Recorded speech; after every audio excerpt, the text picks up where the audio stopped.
Content day? I started it early. You're like, Sorry. daily I give away free content, but not that kind of content. Oh!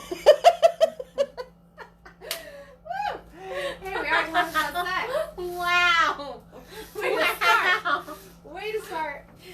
So, peek into Addison and Kendall's conversations when Addison doesn't know That we're going live. that we're going live. And we're talking about sending sexual content. I'm sorry. I accidentally pushed the button.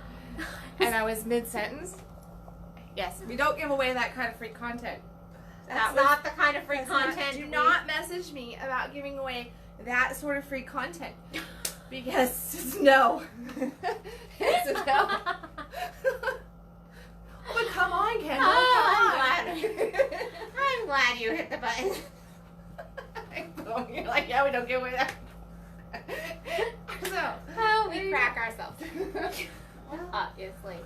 So today we actually are talking about sex. We never talk about sex, but on this channel, talk about it a lot. we talk about sex all the time. Private coaching worlds. Yep.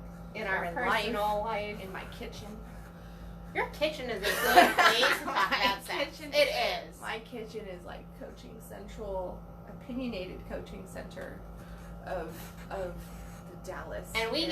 get raw and real And in your it's very kitchen. raw and very real in my kitchen, and yeah, my guy keeps insisting that we should install cameras and do like the real life TV stuff. Except it really would be real life. There would be no acting in it. Like No. the stuff you can't even make up happens in my kitchen, or in my back patio, or in my living room. In my world. Yeah. Yeah, you cannot make that up at all. I'm just not happy with this light. I'm not happy with that lighting. There, I can see your face. Hey, there we go. Actually, maybe you don't want to see your face, though. Put it back. I have chai, and I'm gonna throw it at you. So, okay, but we are talking words about. are gonna come out of my mouth pretty soon. Start with a B, and with an H. Remember, I was just telling you about like we can go camping in Arizona to meet Jason, and I'm not gonna tell you about it. Where it's gonna just be you're red, you're dead in Arizona. You see, there's a really cool. I just saw it on Facebook. A camping trip to go survive Jason. Very cool. Alright, that's not sex. I'm not going camping with her anytime soon.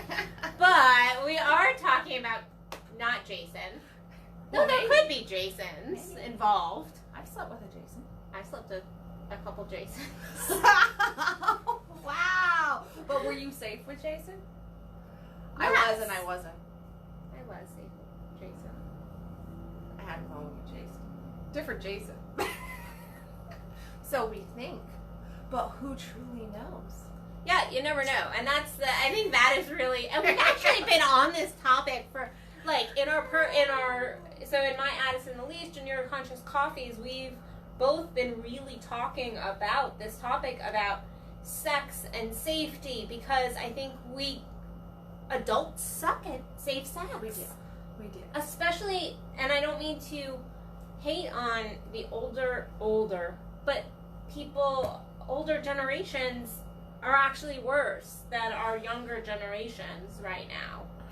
Yeah, and In some ways. And older, what I think you're really meaning, because I mean, here's where I see the late 40s and up Yes. being really edgy about their sex, but they are nonchalant about it.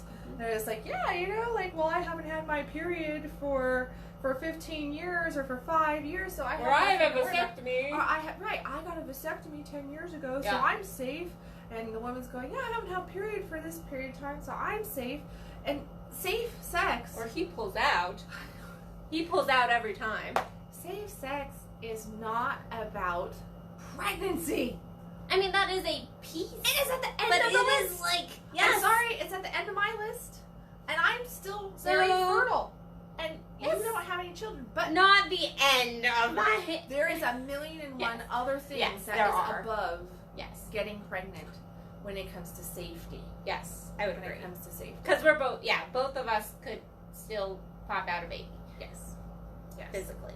And yeah, it's not the top of the Just list. because you're on birth control, or because you're clipped, or because your period doesn't exist anymore, you've had a hysterectomy or something like that, then, you know, it does not, I mean, that's just, if that is your definition of safe sex, that you are on some sort of birth control, or that you can't get pregnant, or you can't get somebody pregnant, then you need to readjust your definition of safe sex. And here's why. And even I think the typical safe sex of like when we talk about STDs, STIs as they're called now, you know, back in the old days, starting to feel old. Wow. I'm gonna okay, tell me about these old tomorrow, days. But in the old, wait, tomorrow you're Wednesday. middle age? Wait, Wednesday you're considering that middle aged? Ish. Like middle age. It is, technically. How are you only planning to live to be like 65, my dear? No. Then that would be middle age. Moving on. I mean, I'm going for 130. So you know I'm not even at middle age yet, because talk to me around 75, then I'll talk to you about middle age. All right. But back in the old days of STDs and when we called them STDs and not STIs, the truth is, like, we that was what people focused on of safe sex, but there actually is more than just even getting infections, diseases to worry about too. I mean, there's safety as far as just emotional safety with somebody. There is energetic safety in sex. As Tantric practitioners, we talk so much about energy and exchanging of energy. So there is that level of safe sex. There is also safe sex in terms of like sugar babies and all of that is happening. Like, that's a thing these days. It is. It's a thing. So tell me, that's happening these days. If a guy has a vasectomy and he has 3 sugar babies, and he uses a condom with one sugar baby, but he goes bare sex with the other 2. Sounds like a math problem. A really bad How many math. challenges could arise from this situation? Million. But all 3 sugar babies tell him that he's the only one. Who believes the sugar babies? Not I. Nobody. I don't believe the sugar babies. Here's the deal. I don't believe the married man. I don't believe I actually believe the married man less than I would go out of business if that was true right there. If actually, married- because if or married people did I not, don't, woman if too. married people actually only had sex with the person that they were married to, we wouldn't be in business. We would definitely lose 75% Yeah, of our we would still be in business, but a lot a of our large business would be a large gone. percentage of my clientele would not even be showing up Nope. if that was the case. Married Christian or spirit, like highly spiritual, Yes. or monogamous relationships, and they're the ones that are like, surprise, I have a disease. Where did gonorrhea come from? Yeah. Happy anniversary, baby. Yeah. Because I mean, there is that, And that happens And so often. disease is definitely, everybody goes, oh, it's not that big of a deal. It can be a huge you deal. you can see herpes, right? No, you can't. Actually, when it's the most contagious, you can't see it. Right before it erupts, you can't see it. And here's the thing, if somebody has a cold sore here and they go down there, guess who's now got herpes down there? Whoever was being gone down on. And herpes is like 60% of the population carries one form of herpes or another. And there is more than one form. There's There's a actually lot. hundreds of There's there's a a lot. ton of forms There's of a lot. herpes. And then you have the diseases that we don't even talk about, like hepatitis B and hepatitis A and hepatitis C. You have to get tested for hepatitis if you work in the back of a restaurant. You have to get tested for hepatitis. Yet you'll bed somebody with bare sex and never ask them if they have hepatitis because you don't think to ask them about Intimacy hepatitis. share story. I actually was with somebody for a while, and I asked. I'm like awesome about. I'm like, good job, Addison. But because of what I do, I actually am awesome. Sorry. Don't pat me on the head. Before you go to that midlife stage when I can't do it anymore. I can't flip you off on camera, and we can't keep this video. I hope that it snagged a picture of me going like this. I hope not. But so I'm actually really good about talking with my partners, and I asked this gentleman actually 2 separate times directly, do you have anything? Is there anything? And we hadn't had sex yet. And then we were going to have this big romantic evening. And what ended up happening is I found out through means that this man potentially actually did have something. And I asked one last time, and then I started listing shit off. You had to get very I got specific. incredibly specific. And he was like, oh, by the way, yeah, I do have hepatitis. And I was like, why did you want, like, well, it's not that big of a deal, and the chances of you getting it, and on with the stories. And I don't want to poke at just this one person, because I think that this happens all the time. We don't realize, well, we might realize, but there's all these diseases, and we might not see them as a big deal if we have them, but we don't give that other person the opportunity to be like, yeah, I'm not. Well, that's where the scary part comes in, right? Because if you tell somebody, and we'll just use hepatitis, because hepatitis is not considered a sexually transmitted disease.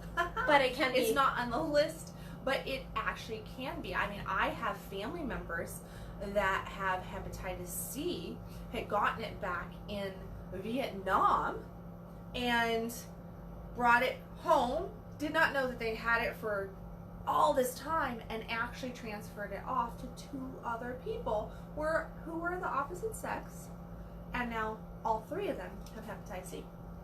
So, you know, it is definitely something to consider there. But the thing that we are scared of is that if I say, oh, I have herpes, I have hepatitis C, I have whatever it is, right? Then what are we doing?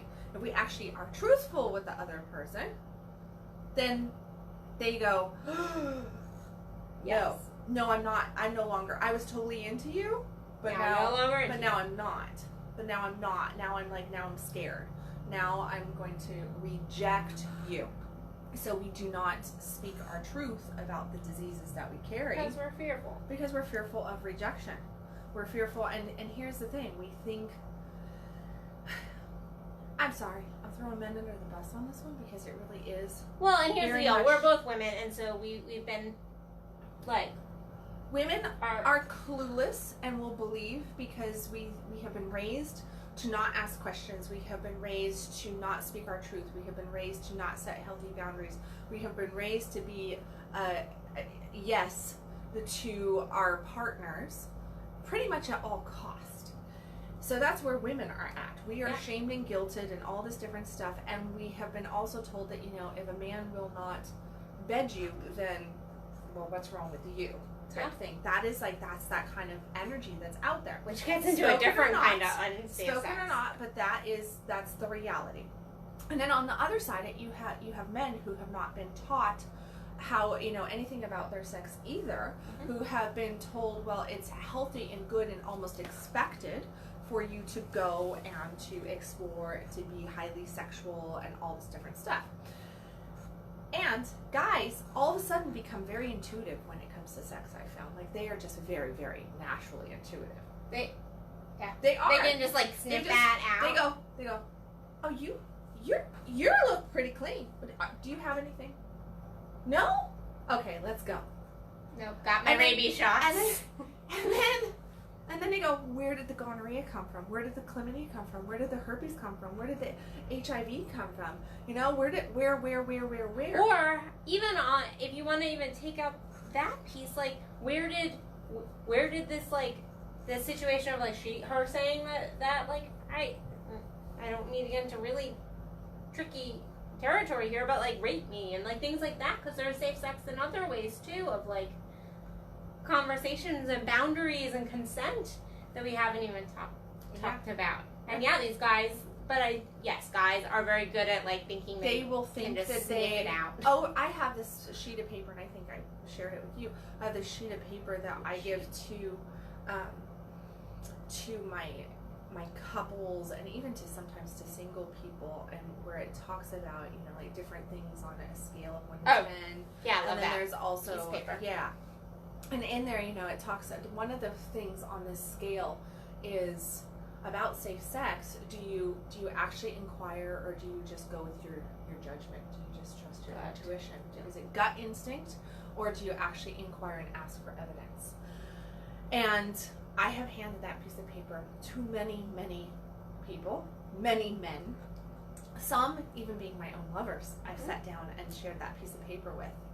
And to my mind-blowing experience, I've never once had a man tell me, never once, 10 years of coaching, 10 years of using the same piece of paper, having plenty of intimate relationship of my own and sharing this content, and I've never ever once had a man tell me that he asked for evidence, or that he actually asked the question of, gone through like you did with this person. I've never, here's the thing, I've never been asked those questions by any man. I have been asked, I dated one guy, and I remember before he was like, let's have a quick conversation. And I was like, good job.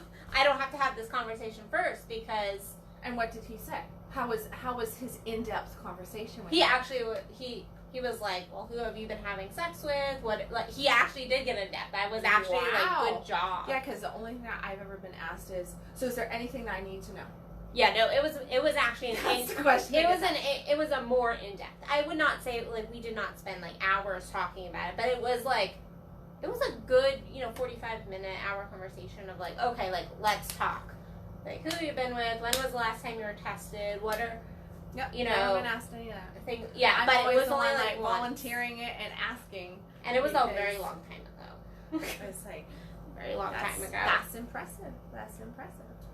But one solo man in your whole sexual career, one man. In my whole sexual career, which is a little bit longer than yours because I'm older than you. Sorry. Yes. And you did I'm already that over the hill, floating down.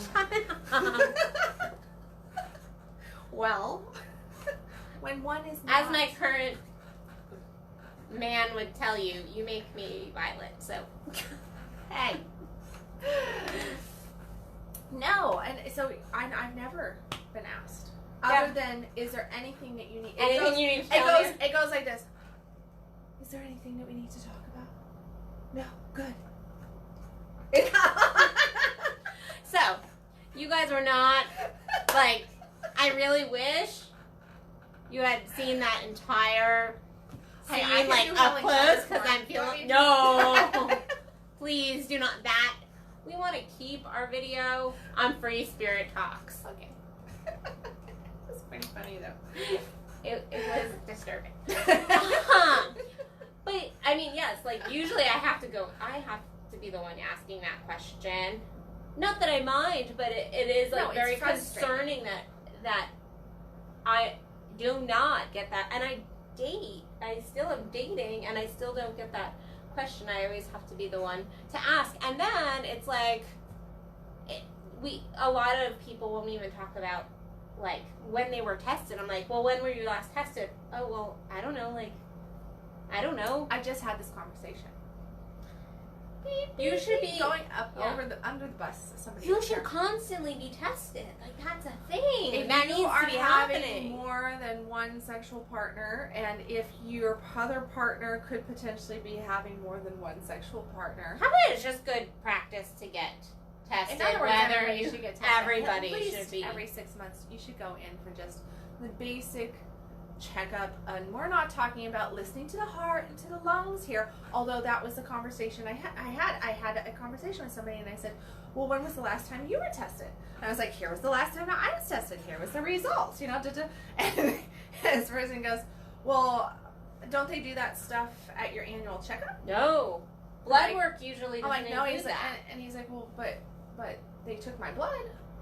I'm like, yeah, but did you ask directly for face palm to that person because I know who it is? Tested? They took my blood. Was yes, and I said that's why I'm backing up the bus. Beep beep beep beep beep.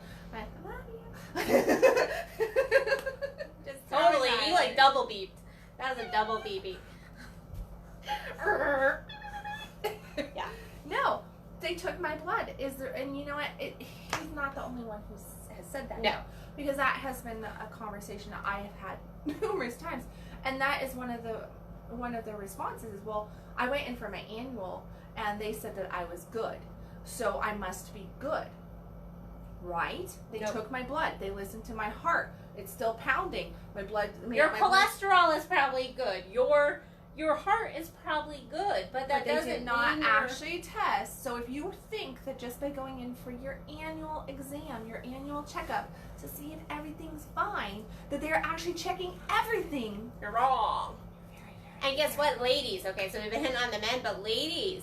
Oh yeah, if you go to the gynecologist, and the fact is they don't. So some gynecologists will. There are gynecologists that will, but they do not test for everything. You have to sign off. There's a little piece of paper that you have to sign, and the majority of the times people will go, "No, I'm married, I don't need that." Right? And they'll ask you. There's a specific piece of paper just for HIV, and then there's another one for like 5 different things. And yet, that's only a couple. That's not all just of the them. most obvious ones. That's usually like gonorrhea, chlamydia. I think it's one of the herpes. Yeah. And like 2 other. Syphilis. Yes. And something else. I don't know what's on. I can't remember what's on, but yeah. It's like there's like 4 or 5 on there, and you have to sign another piece of paper if you want HIV. And so it's completely different. But you actually have to sign for those things. And they will not test unless you sign for them. And the majority of women do not sign for them. And the majority of women don't sign for them even if they're having sex with more than one man. So it is one of those things that you definitely need to go and explore. Because the truth is, even if you had sex with somebody 5-6 years ago, the fact is some of those viruses, illness, diseases, all that I know somebody who 6-7 years ago had sex with a few random people, had a couple moments of the drunken bear sex, even though she was using condoms. She messed up a couple times, didn't think anything about it. She didn't get pregnant, so it was all groovy, right? All good. Nothing immediate happened. There was felt good, felt strong, no sickness, no nothing. Gets with somebody, gets into a serious relationship, and then ends up going into the doctor for something that had come up, and found out that she had chlamydia. Yeah, found out that she had chlamydia, and it had been in her system for like 5 years, they told her, which is what she's like, it had to have been 5-6 years ago, because I have not been with anybody, and this person, he tested negative. And she's like, well, yay, lucky us, right? But it definitely didn't come from here, because I'm the one carrying it, you're not. How did we not even exchange luck of the draw, quite literally, on that? Because that's like very rare to be consistent with 5 years. I remember that he went ahead and took the medicine just to make sure, so that there was like no crossover, anything going on. It took like a week of hardcore medicine to get that out of the system. But even carrying chlamydia for 5 years, what her terrifying thing is that carrying something like chlamydia, it will destroy your reproductive organs. So as a woman who does want children in the future, she was like, well, crap, like, am I going to be able to have children now? Because, And there are also other ones that will actually attack your brain. Like, you'll lose your mental capacity at a certain point, and you might not realize it. What it is, it might just be like, oh, I'm losing my... Okay, that's syphilis, isn't it? Yeah. You will go insane. Was that what... It's an easy fix. Yeah, I think so. It's the one that had so many people in insane asylums in the early, like, back when insane asylums were a thing. Right. But it's still around. Yeah. And it's an easy get rid of, but you have to know that you have it. So no matter how great that bear sex feels, is it worth your life? Because that's really what it is. It's not about, you could, if you're just looking at it as though that is just, it's just about protecting from babies and you got a great pull-out game. Well, you could get something on your pull-out. You really, really could. But then there is also the safe sex around, there is the speaking of the boundaries, the speaking of the needs, the speaking of, and really the boundaries and the needs is what it is, the non-negotiables. I was talking to a woman the other day who had random bare sex with somebody, first time person, has never even had any of these discussions. When I asked her about, well, what does safe sex mean to you? She said, I can't get pregnant anymore. So what do I have to worry about? And we had this another face palm. Right, we had this whole conversation. But then she's having sex. Right. She's having sex, and there's no foreplay, there's no rub up, there's no lube, there's no nothing, and so it's just going in like friction, hardcore tearing of that fragile skin of the vaginal canal, and then the guy goes for anal without even just goes and tries it again. No lubricate. That area of the body does not lubricate. And if you go ahead and if you go there without lubrication, then you can actually tear the whole rectal cavity. I know a woman who had rectal surgery from having anal sex like that. It can do severe damage, actually. And you can bleed for days, weeks, sometimes completely tear, need surgery, not have things working either side working properly after going for it, and then on top of it, trauma. But it gets better. Not only did he do this, he then turned around and because it hurt her, he didn't. Because it hurt her. I know where this is going. Decided, okay, well that's not working. So he goes there, and then she's like, ow. And then because there's no lube, because there's no prep, because there's no talking about this, right? It's just doing it. Then he goes back door to front door. Back door to front door, which is very unsafe sex. Very, very unsafe sex. Because now we are taking things that belong here and that leave there, naturally, byproducts that leave. And should not be other places. Should not be going other places.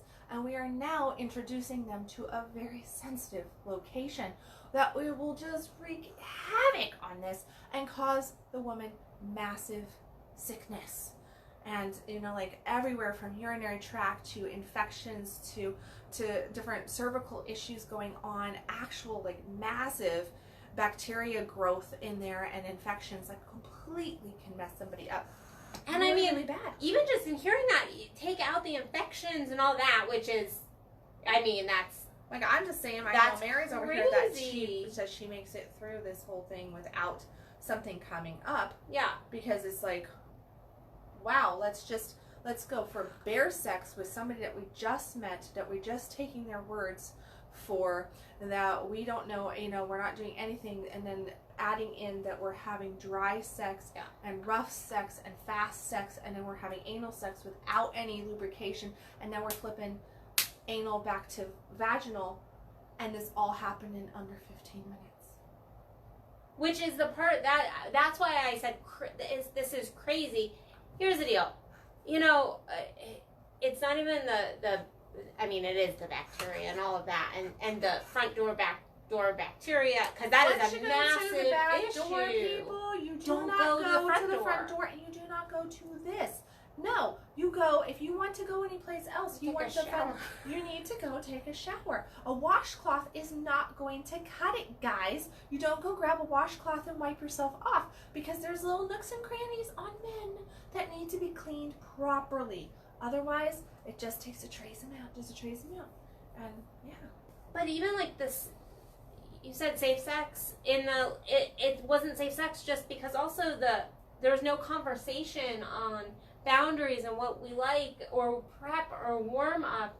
It was, that is the crazy part to me, that we step into these sexual situations not being able to talk about our sex. Wait, you mean you have to talk to the person that you're having sex with? So if I had a 16-year-old girl come to me and go, I want to have sex for the first time, I would go, one of my first questions is, well, are you guys talking about it? Have you talked about it? Well, yeah, what are you talking about? Yeah, no, I happen to have a 16-year-old. So. I know, but it's here, and I've had this conversation. So what are you talking about? Well, we want to do it. But then you need. He wants to try anal. That hurts my head. Which then I would go. You might want to wait and have some more conversations. But I would have We can't do it in the car. No. Well, you can do it in the car. That's fine. Maybe not the first time. He's waiting outside. I'll be back. I'll tell you how it is. You're making this complicated. what I'm saying is that you would not have a teenager come up to you and you go, oh, it's okay that you guys have never talked about sex. Go, just have it. No, you would go, you guys need to go talk about it. And then there would, because it's a 16-year-old, you would go into some education and, okay, you would help them figure out, okay, well, this is what the questions you guys need to be talking about. And this is kind of the educational pieces, like, because they obviously don't know about. At 50, they don't know, so but, are they going to know at 16? But my response would be, if you're not able to talk about it, then you shouldn't be doing it to a 16-year-old. The same thing happens at 50. If you're not able to talk about your sex, if you're going like this, you shouldn't be doing it. You shouldn't be having sex. You're not old enough to be having sex. Talking about it does not mean, hey, babe, send me, a picture of you masturbating. Or, hey, babe, flash me your boobs. This is not talking about sex. Talking about sex, even at this level, is not what do you desire? Are you hot for me? That's not talking about sex. We're talking about actually talking about sex. The way we are talking about sex now, the conversation that we're having of talking about what is safe sex, what are my boundaries, what are my needs, how, what is the basic game plan here in the sex, as to like what are you not okay? Yeah, boundaries. What are you not okay with? What are you okay with? Like what have you done? Yeah. How many people have you been with? Like what? Like not that the number matters, but like it's important to know. Are we talking? Are you bare with if somebody's? How many bare partners have you had? Like that's one I don't ever talk about my number, but I will talk about my bare sex number, because my bare sex number is just a handful of people, where my other number's not so much. Well, and it's not about the number, it's about the communication of opening up and sharing with each other. But when you're talking about like bare sex, bare sex is important. I know a man. Go figure. I know a man who I had this conversation with. Conversation around bare sex, and I was like, well, it's like 5. You're number, you're one of 5, and he was like, including my children. He's like, okay. He's like, so how do you handle like? I've been with over 100 women. And I was like, bare sex. He's like,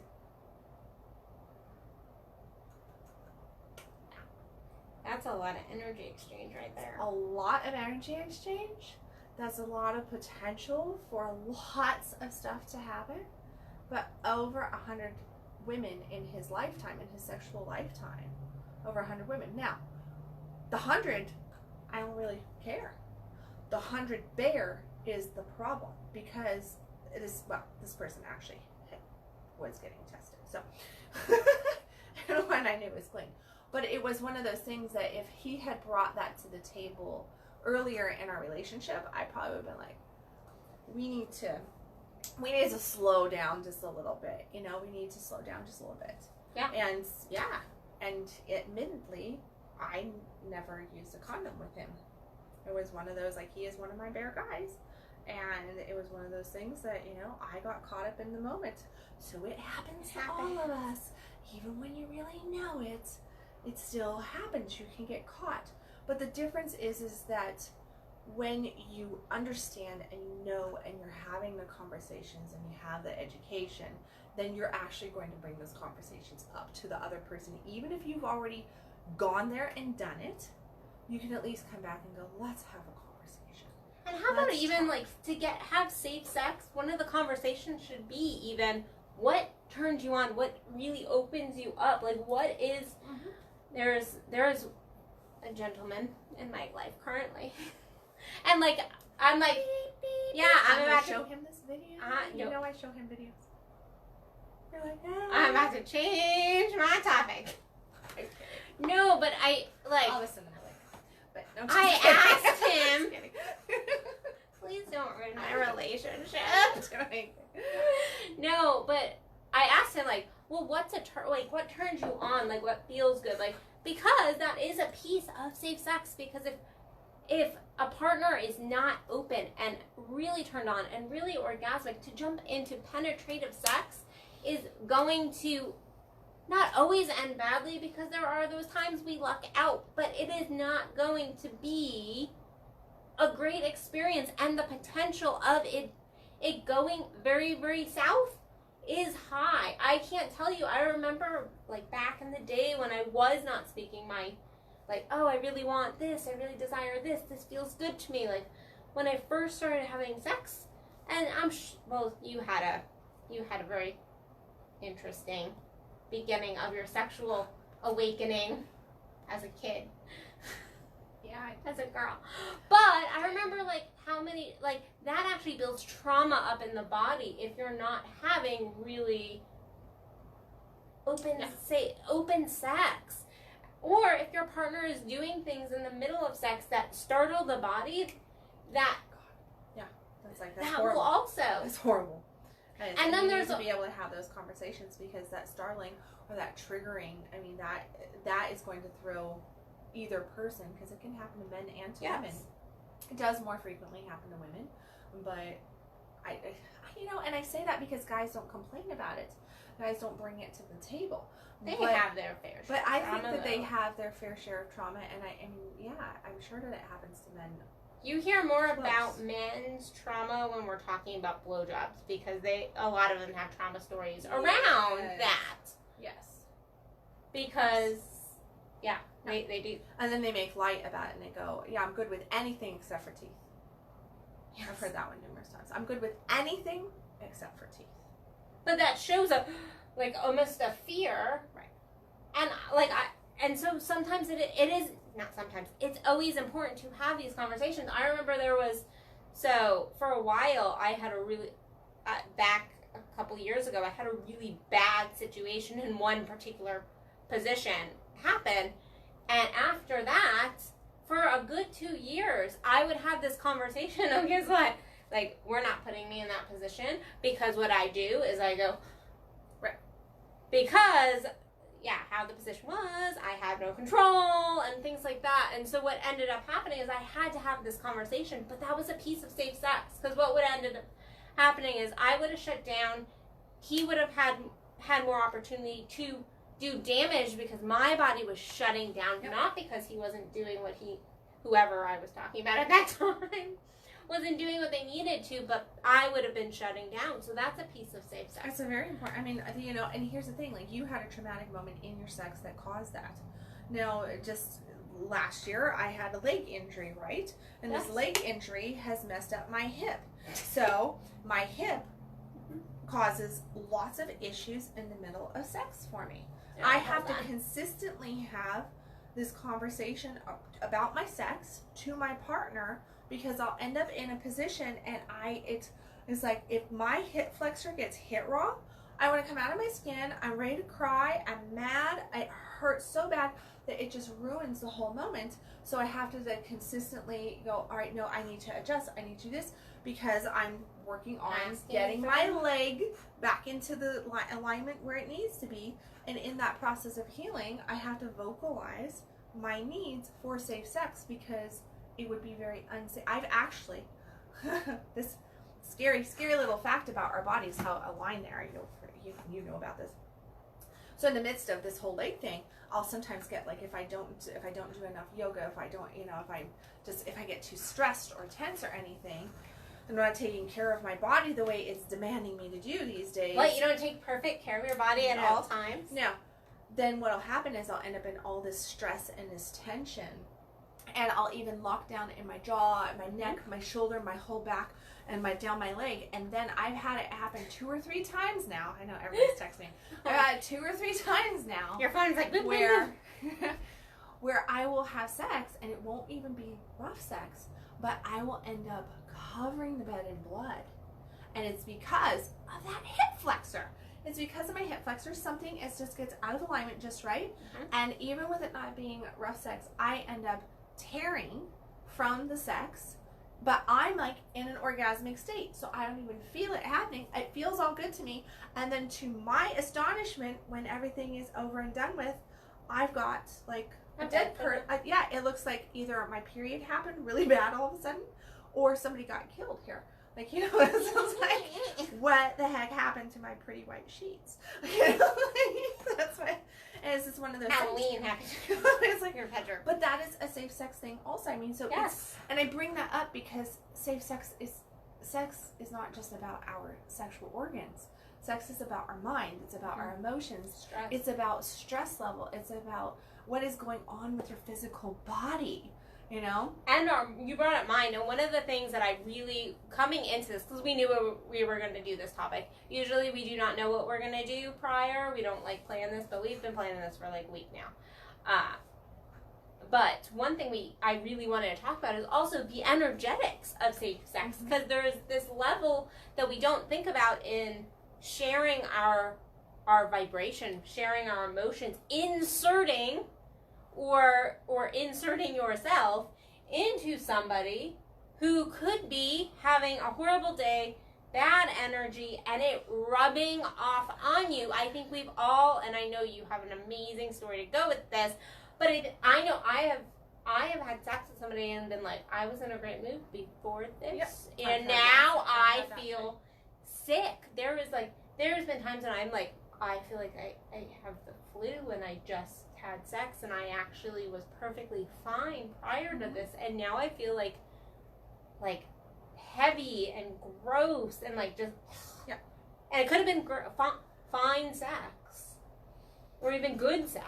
You know, we talk about this in our orgasm camp a couple times a year too, that, you know, it's one of those topics where you don't realize that if you are going, don't use your partner as your Prozac, as your antidepressant or your anger management, because you are actually exchanging energy there. I've had sex numerous times when my partner was mad, stressed out, you know, all this different stuff, and then all of a sudden I'm like, oh yeah, from this great state, and I can even have an orgasm in it, and then I'd start to get kind of just afterwards, and I was like, go to bed feeling fine, have sex, wake up in the morning mad as heck, and I'm like, what the heck happened? I didn't have a bad dream, didn't have anything, we haven't fought, we had sex, and he tells me, oh, I was so mad last night, blah blah blah blah blah. But the sex made me happier. The sex made me happier. Oh, great. You just gave it all to me. Thank you. Thank you very much. Like, you should have told me that you were in that crappy of a mood. You know, like, that's just not cool for you to bless me with that. Not even knowing. And we do that a lot with each other. I mean, women do it to men with the same way. We open up, you know, I have this statement to guys where I'm like, don't go to bed with crazy. Because, you know what? If you go to bed with crazy, you're going to wake up with chaos in your world. And if you're just going, and this is where you look nice, let's go to bed, you know, oh yeah, well, crazy can look really nice and really pretty and very seductive and very everything else, and if you're just thinking with that one area of your body and you're trying to reduce your stress, you're trying to you know set your mind at ease, just chill out, be a side thing going or on if there. You're upset that you're having sex and so you're just laying there and letting him have his way with you, or her, because we don't want to be, you know, gender specific here, but if you're just letting somebody have sex with you just because you just want it to be over and be done with, you're also sending negative energy to that other person, and that other person will not actually have what you're trying to, I'm going to use the word, provide. Not even gift, but provide for them. Yeah. Which all comes back to safety, because basis of safe sex is, number one, both parties really should want to be there and doing it. Meaning that they're both present and turned on. Yes. Both parties should be speaking about sex to the people that they're having sex with. And both parties should be truthful as possible. And keep their sexual health up by getting checked out, and speaking your boundaries. Yes. You know, speaking your boundaries. If you feel like you're getting dry, then say, I'm getting dry, we need a little lube here. Spit does not qualify for lube.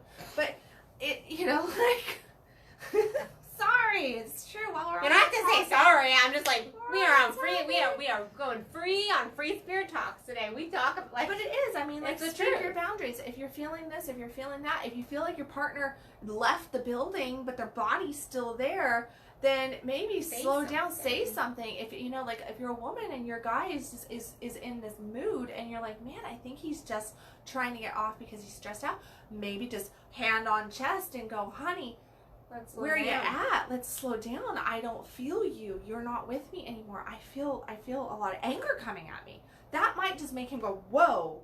How, you know, like, what the heck? That's not what I want right now. I mean, if he loves you, if he cares for you, the proper response should be, that's not what I want to give to her right now. Mm-hmm. You know?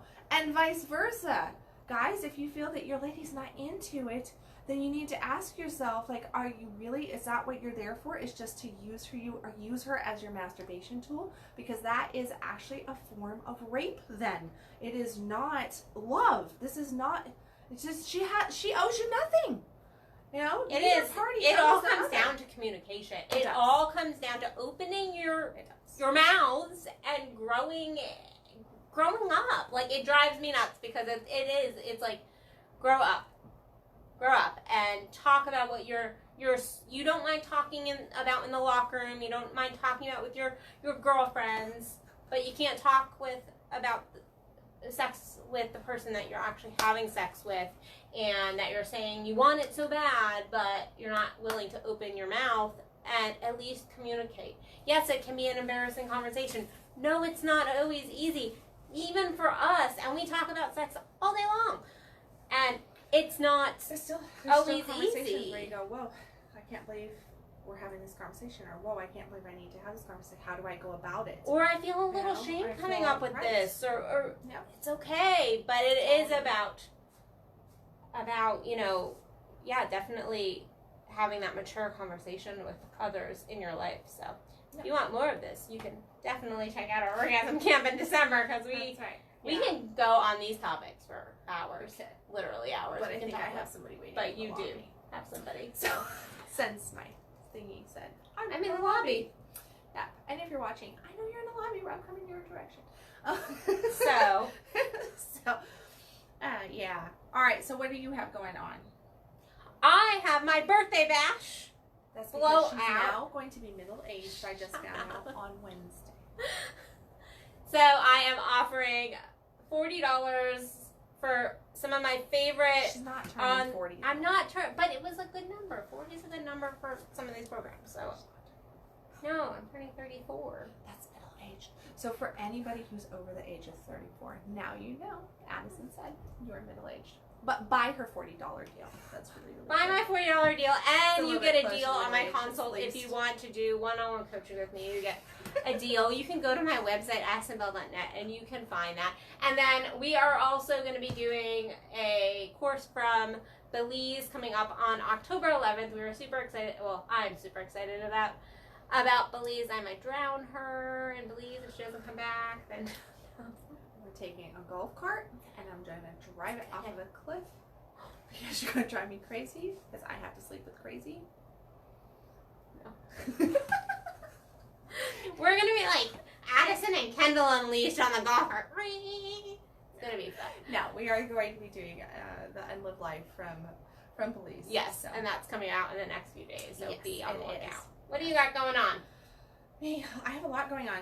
Tantric Practitionership is going on. Registration ends this week, and we'll be going to Costa Rica in May to finish that up. I'm excited about that. Golf carts might be involved. Golf carts will not be involved in Costa Rica, at least not for most of the trip.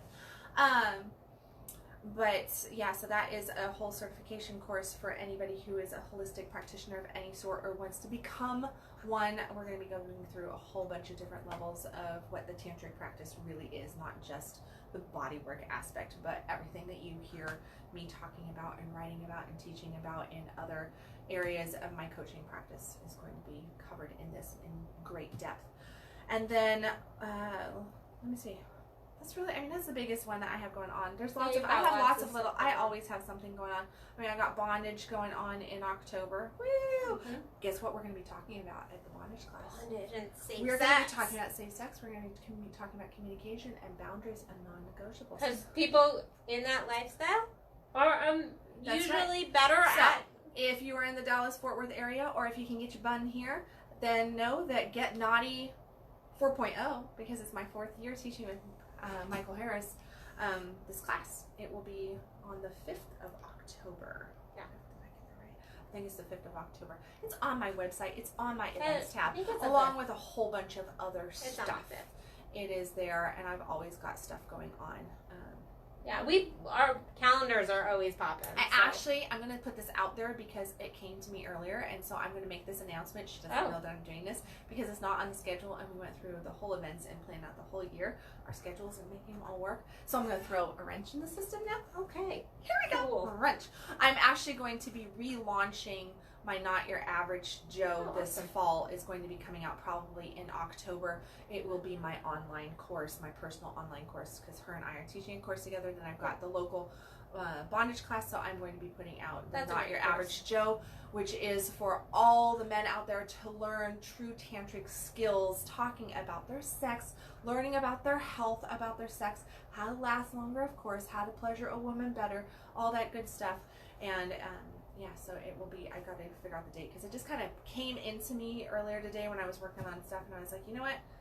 This is a tantric end of the year, and I'm going to make it a tantric end of the year and provide something. And we both have pujas going on too. Yeah. So just go to our events page and you'll see it all.